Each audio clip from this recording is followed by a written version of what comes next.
Okay, welcome to my spinal wave routine. It's going to be quite short and easy. This is for total beginners. If you've never done this before, this is going to be very helpful for just kind of releasing some tension from your spine and kind of developing some fluidity within your whole body. So we're going to start from the side so you can see it clearly. From here, we're starting from the head, okay? The head is the leading part of the wave. We start by tucking the tailbone in, tucking the chin down, yeah, and then I let the body just fold forward with no tension at all. Once we've made it all the way down, I'll start the movement way up from the head, and slowly the back is arching, and I keep the arch all the way until I really go into a slight back bend. From here, I want to bring my head in again.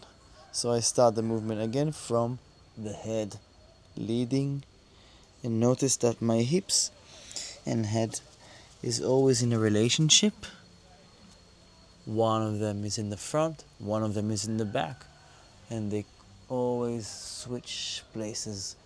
Now the hips are in the front and the head is in the back.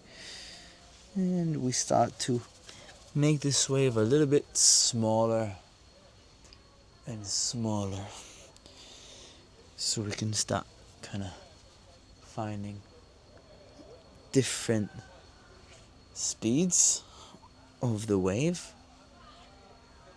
So we're going a little bit less deep, but we keep the fluidity in the motion, in the movement of your spine. So for example, I can just do it as small as that by moving my head forward and back and not up and down, which uses less range of motion. So it will look slightly different.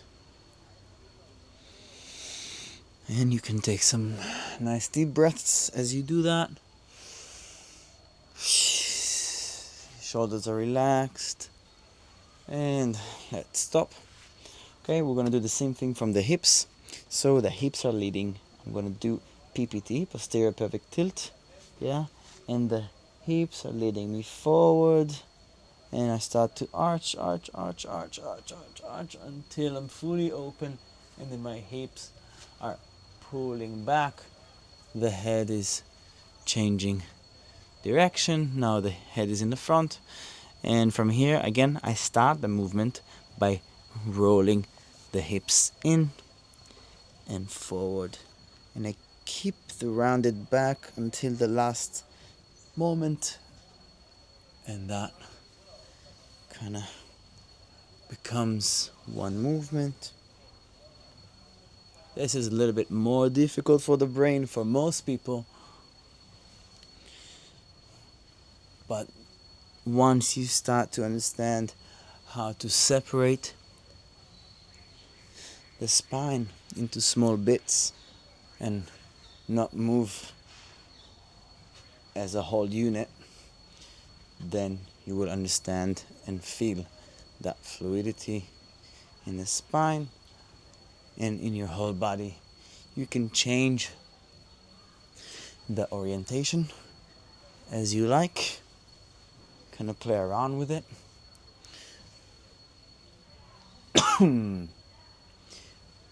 Yeah, you can start to add some more directions if you want. Shoulders movement, and really look at it as a whole body movement. The hips, the legs, you can play around.